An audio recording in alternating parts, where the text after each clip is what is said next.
Saya ingatkan, jangan menyepelekan, jangan merasa kuat dan sehat lalu berbuat semau sendiri tanpa mengindahkan himbauan pemerintah. Dengan kondisi ini, saatnya kita kerja dari rumah, belajar dari rumah, ibadah di rumah.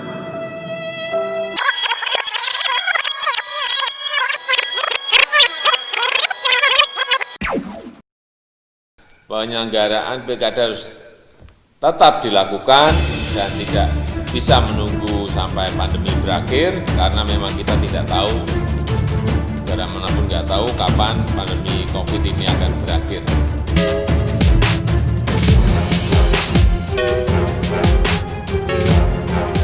Pilkada sesuai jadwal.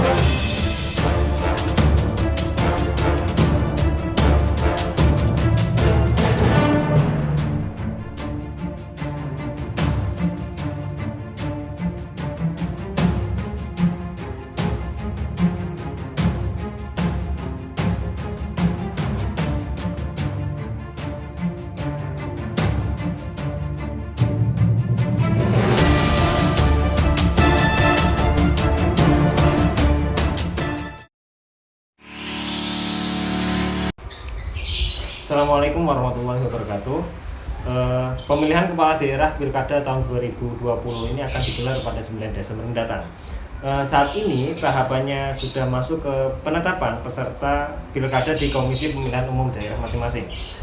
Semua proses ini dijalankan ketika penularan virus corona di Indonesia belum menunjukkan tanda-tanda mereda. Kasus positif semakin meningkat dengan penambahan kasus harian konstan di atas 3.000. DKI Jakarta epicentrum pertama pandemi bahkan menerapkan kembali pembatasan sosial berskala besar atau PSBB. Selain itu, sebagian besar daerah yang menyelenggarakan pilkada pun dikategorikan rawan penyebaran menurut Satgas Penanganan COVID-19. Dari 39 daerah yang menyelenggarakan pilkada 2020, 63,75% masuk zona rawan. 45 kabupaten, kota atau 14,56% daerah dengan resiko tinggi dan 152 atau 49,19% daerah dengan resiko sedang. Nah, kali ini kita bersama Mas Amin Fauzi selaku Bawaslu Rembang. Kita akan berbicara soal bagaimana Pilkada 2020 ini akan berlangsung. Selamat pagi Mas Amin Fauzi. Selamat pagi Mas. Kabarnya baik. Alhamdulillah sehat-sehat. Nah, ini ada hal yang ingin saya tanyakan kepada Mas Amin Fauzi soal Pilkada tahun 2020 ini. Yeah. Yang pertama adalah kenapa pemerintah terkesan begitu ngotot untuk melangsungkan Pilkada 2020 ini, padahal kita berada di tengah-tengah pandemi seperti ini. Baik, terima kasih.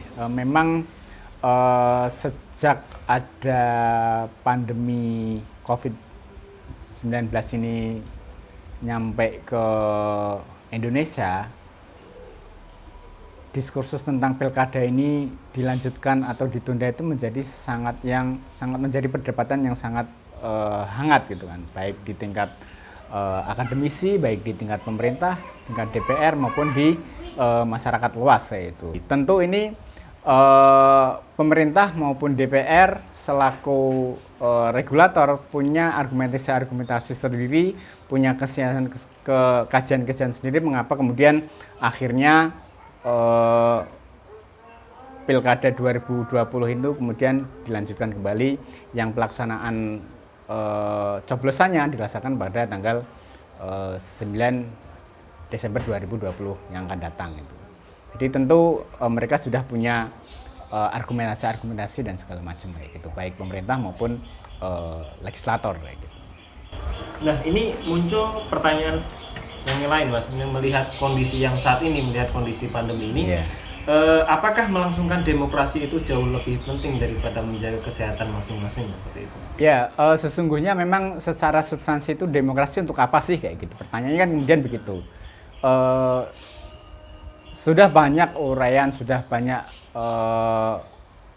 teori begitu kan, bahwa demokrasi sesungguhnya juga untuk masyarakat gitu kan. Demokrasi untuk dikembalikan kepada masyarakat.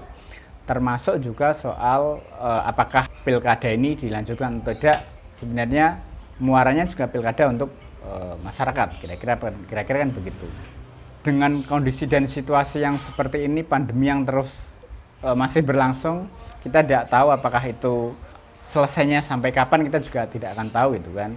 Nah, yang jelas keselamatan masyarakat tetap diperhatikan kan. Perhatikan dengan tetap menjalankan pilkada. Nah, bagaimana kita menyambungkan dua hal itu? Kira-kira kan pertanyaan begitu. Antara situasi pandemi yang masih berlangsung di satu sisi, di saat yang lain juga pilkada juga harus tetap berjalan. Nah, saya kira kalau melihat perkembangannya, pemerintah dan DPR juga sudah menyiapkan instrumennya berupa aturan bagaimana pilkada ini berlangsung dengan memperhatikan protokol kesehatan. Sehingga tahapan pilkada ini tetap berlangsung. Pada saat yang sama juga protokol kesehatan ini juga tetap harus dipatuhi oleh semua elemen, baik masyarakat, baik penyelenggara pemilu maupun peserta. Itu yang saya kira butuh sinkronisasi. Upaya apa yang bisa dilakukan oleh Bawaslu untuk menjaga masyarakat supaya tetap sehat meskipun dengan pilkada ini tetap dilaksanakan? Pertanyaannya kemudian, apa peran Bawaslu? Bagaimana kiprah Bawaslu dalam hal ini?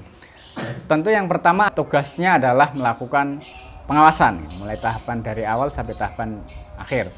Kita tahu gitu kan, sejak pandemi ini berlangsung, tahapannya sudah mulai berjalan, mulai dari tahapan rekrutmen penyelenggara ad hoc, pendaftaran pencalonan, pemutakhiran data pemilih, kampanye, hingga nanti pada saat pemungutan dan penghitungan suara itu. Apa yang dilakukan Bawaslu tentu yang pertama adalah melakukan pencegahan.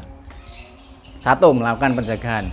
Apa yang dilakukan dengan konteks pencegahan ini gitu kan? Pencegahan itu bisa dilakukan dengan macam-macam. Bisa melalui sosialisasi, bisa melalui surat imbauan, bisa melalui pencegahan secara langsung apabila terjadi berpotensi terjadi hal-hal pelanggaran itu.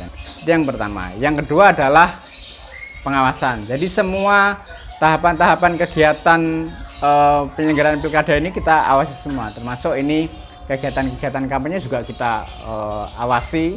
Nah, ketika nanti ada pelanggaran, maka ditindaklanjuti dengan mekanisme penanganan pelanggaran. Kita juga memastikan itu kan, di setiap penyelenggaraan pilkada mesti ada protokol kesehatan yang harus dipatuhi, mulai menggunakan masker, harus cuci tangan, pakai jarak 1 meter dan segala macam. Itu juga mesti dipatuhi oleh segala pihak. Ada statement lucu yang mungkin tersebar di kalangan masyarakat yang mengatakan bahwa pilkada ini nggak ada hubungannya dengan COVID dan mereka mempersilahkan pilkada itu tetap dilaksanakan. Nah, itu menurut Mas Amin itu seperti apa? Ya, memang ini dalam situasi yang sangat memprihatinkan karena kita nggak tahu akan selesai kapan berakhirnya pandemi COVID-19 ini. Nah, pada saat yang sama roda pemerintahan juga terus berjalan gitu kan. Suksesi juga harus mesti dilaksanakan gitu kan, karena pemilihan kepala daerah yang secara rutin suksesnya digelar 5 tahun sekali kayak gitu. Nah, itu juga sudah dilakukan perencanaan jauh-jauh hari. Nah, sesungguhnya kuncinya adalah berada pada pelaksanaan pilkada ini berjalan secara baik dengan menggunakan protokol kesehatan. Kira-kira begitu. Jadi tidak bisa dipisah-pisahkan gitu kan. Karena mau tidak mau kita juga tidak bisa mengetahui fisiknya, bentuknya virus itu seperti apa, kita juga nggak tahu kan. Akan melanda siapa, menjangkit siapa, kita juga nggak tahu gitu kan. Nah, pada saat sama, karena pilkada itu sudah menjadi putusannya regulator untuk melaksanakan pada tahun 2020 ini, ya mau nggak mau ini berjalan simultan ini. Ya, ini tidak hanya tanggung jawabnya penyelenggara, baik KPU maupun Bawaslu, tapi juga butuh kerjasama dari semua pihak untuk sama-sama menjaga protokol kesehatan, baik penyelenggara, baik peserta maupun masyarakat. Kan begitu. Nah, kira-kira pesan atau harapan apa yang ingin disampaikan Mas Amin terkait pilkada 2020 ini? Kalau kami dari Bawaslu tentu pesan yang saya sampaikan pertama kepada berbagai pihak ya, baik pemerintah, baik peserta maupun masyarakat, tentu karena situasinya berada pada pandemi, maka menjadi suatu keniscayaan adalah selalu menjaga protokol kesehatan. Apa-apa saja yang sudah dianjurkan pemerintah kaitannya dengan menjaga protokol kesehatan ini mesti dipatuhi. Misalnya membawa masker, sering-sering cuci tangan, menjaga jarak dan segala macam. Itu buat kaitannya dengan pandemi COVID. Yang kedua soal partisipasi masyarakat. Partisipasi bukan hanya datang pada tanggal 9 Desember menggunakan hak pilihnya atas pilihannya masing-masing gitu kan, bukan hanya itu. Tapi partisipasi mencakup lebih luas gitu. Salah satunya adalah melakukan partisipasi pengawasan. Jadi pengawasan tidak melulu dilakukan oleh jajaran Bawaslu sampai tingkat TPS, tapi juga bisa dilakukan oleh masyarakat. Diakui atau tidak bahwa personel yang ada di jajaran Bawaslu ini terbatas dibandingkan dengan objek yang sangat luas yang harus diawasi. Maka keterlibatan masyarakat, partisipasi masyarakat dalam hal pengawasan ini menjadi sesuatu yang tak terelakkan. Dari semua tahapan, mulai sekarang yang tahapan sedang berlangsung adalah tahapan kampanye, nanti hari tenang, nanti pemungutan dan penghitungan suara. Nah, pengawasan-pengawasan yang bisa dilakukan oleh masyarakat itu kemudian kalau nanti bisa, misalnya ada potensi dugaan pelanggaran, kalau memang bisa dicegah ya silahkan dicegah, kalau tidak bisa dicegah silahkan dilaporkan ke jajaran Bawaslu untuk tidak lanjuti ke penanganan pelanggaran. Kira-kira gitu yang bisa dilakukan oleh masyarakat. Seandainya pilkada ini tidak dilaksanakan di tahun 2020 ini, resiko apa yang kemungkinan bakalan terjadi ke depannya nanti? Nah, ngomong soal resiko, nah ini sebenarnya juga sudah pernah menjadi perdebatan panjang gitu kan, antara akademisi, masyarakat, di tingkat DPR, pemerintah, soal sebenarnya ditunda atau dilanjutkan. Kira-kira pertanyaan singkatnya begitu gitu. Nah, seandainya ditunda, resikonya kira-kira apa? Kira-kira begitu. Nah, saya kira dari pemerintah, dari DPR yang menyetujui kenapa pilkada ini dilanjutkan sudah punya argumentasi masing-masing gitu kan. Nah, macam-macam argumentasi mereka gitu kan. Macam-macam argumentasinya. Misalnya soal misalnya nanti soal apa namanya? Ketika kepala daerah itu diisi oleh masih bersifat apa namanya, belum masih PJ atau apa, itu tidak bisa optimal dan segala macam kayak gitu. Nah, sehingga tetap dilangsungkan dan dilanjutkan. Kira-kira perdebatannya seperti itu. Nah, kami dari Bawaslu hanya sebatas pelaksana regulator ya. Kira-kira apa yang sudah diputuskan di tingkat atas, kita melaksanakan amanah-amanahnya saja. Kira-kira begitu.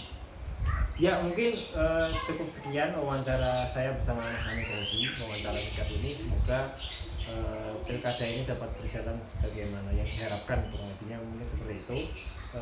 Terima kasih. Assalamualaikum warahmatullahi wabarakatuh.